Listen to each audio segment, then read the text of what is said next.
పంచమ వేదమైన మహాభారతం గురించి పండితులు ఇలాగే చెబుతారు. భారతంలో కథలన్నీ చాలా మందికి తెలుసు. అలాగే కొన్ని వెలుగులోకి రాని కథలు ఉన్నాయి. వాటిలో కొన్ని మీ ముందుకు తీసుకొచ్చి చిన్న ప్రయత్నమే ఈ వీడియో కనుక మీకు నచ్చితే మన ఛానల్ని లైక్ అండ్ సబ్స్క్రైబ్ చేసి బెల్ ఐకాన్ పైన ట్యాప్ చేసి ఆన్లో పెట్టుకోండి. భీష్ముడి బంగారు బాణాలు. భీష్ముడు, ద్రోణాచార్యుడు వంటి వీరాది వీరులు కౌరవుల వైపు పోరాడుతున్న దుర్యోధనునికి గెలుపై ధీమా లేదు. ఒక రాత్రి భీష్ముడి దగ్గరికి వెళ్ళి, మీరు పాండుపుత్రుల మీద ప్రేమతో యుద్ధం సరిగా చేయడం లేదు అంటూ నిందిస్తాడు. దాంతో కోపోద్రిక్తుడైన భీష్ముడు 5 బంగారు బాణాలను పట్టుకొని మంత్రం జపిస్తాడు. 5 బాణాలతో పంచపాండవుల్ని వధిస్తానని ప్రతిజ్ఞ చేస్తాడు దుర్యోధనుడు.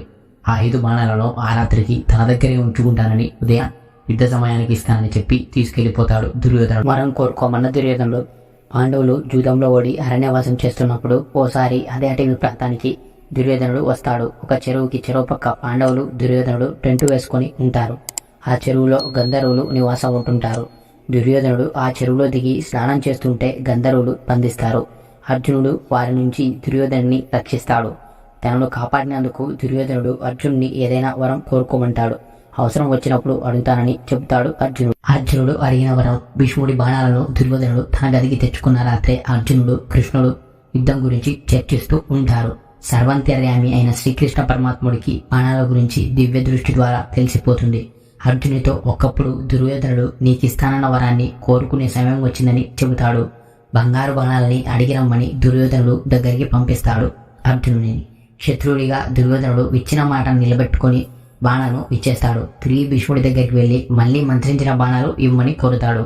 అది అసాధ్యమని చెబుతాడు భీష్ముడు. సహదేవుని యొక్క తెలివి. పాండవులు వీరుడు అర్జునుడే కావచ్చు, కానీ విజ్ఞానవంతుడు సహదేవుడు. ఆ తెలివితేటలు తండ్రి పాండురాజు నుంచి వచ్చాయి. పాండురాజుకు భూత భవిష్యత్తు వర్తమాన కాలాల్లో ఏం జరుగుతుందో ముందే తెలిసిపోతుంది. పాండురాజు మరణానికి చేరువుగా ఉన్నప్పుడు కొడుకులను పిలిచి తన మెదడును సమభాగాలుగా చేసుకుని తినమంటాడు. కేవలం సహదేవుడు మాత్రమే ముందుకొచ్చి ఆ మెదడును తింటాడు. పాండురాజుకున్న శక్తులన్నీ సహదేవుడికి వచ్చేస్తాయి. జ్యోతిష్యంలో కూడా దిట్ట. అతనికి భవిష్యత్తులో జరిగే కురుక్షేత్ర యుద్ధం గురించి ముందే తెలుసు. అయినా ఏమీ ఎరగనట్టే ఉన్నాడు. కురుక్షేత్రానికి ముహూర్తం.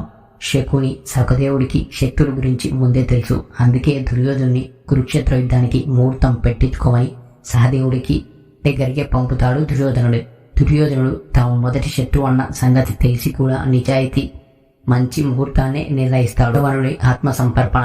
తండ్రి విజయాన్ని కోరుతూ తనని తాను కాళీమాతకు బలిచ్చుకున్నాడు ఇరవణుడు.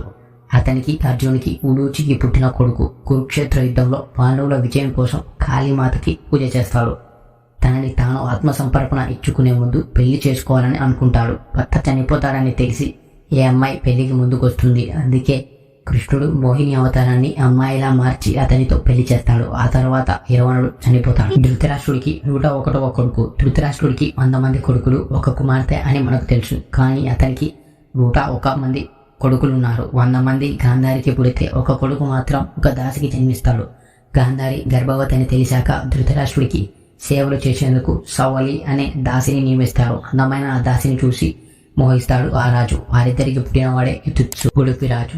5000 ఏళ్ల క్రితం జరిగిన కురుక్షేత్ర సమరంలో అందరూ రాజులు పాండవుల వైపు కౌరవుల వైపు పోరాడారు. కానీ ఉడిపిరాజు మాత్రం ఎటూ మద్దతు తెలపకుండా తటస్థంగా ఉండిపోతాడు. అతడు కృష్ణునితో యుద్ధంలో పాల్గొన్న వారికి రోజు ఆహార పానీయాలు అవసరం, వాటన్నిటినీ నేను అమరుస్తాను అని చెబుతాడు. అలా 18 రోజుల పాటు ఇరువైపుల సైనికులకు భోజనాలను తానే ఏర్పాటు చేశాడు. అంతేకాదు ఎప్పుడూ ఒక మెతుకు కూడా వృధా అవ్వకుండా చూసుకునేవాడు. అది ఎలా సాధ్యమైందో ఎవరికి అర్థమయ్యేది కాదు. రోజు 100 మంది సైనికులు చనిపోతుండేవారు. ఆ లెక్క సరిగ్గా ఎవరికి తెలియదు. అలాంటిది ఉడిపిరాజు మాత్రం ఎంతమంది సైనికులు బతుకున్నారో వారికి సరిపోయేట్టుగానే ఆహారం పండించేవాడు.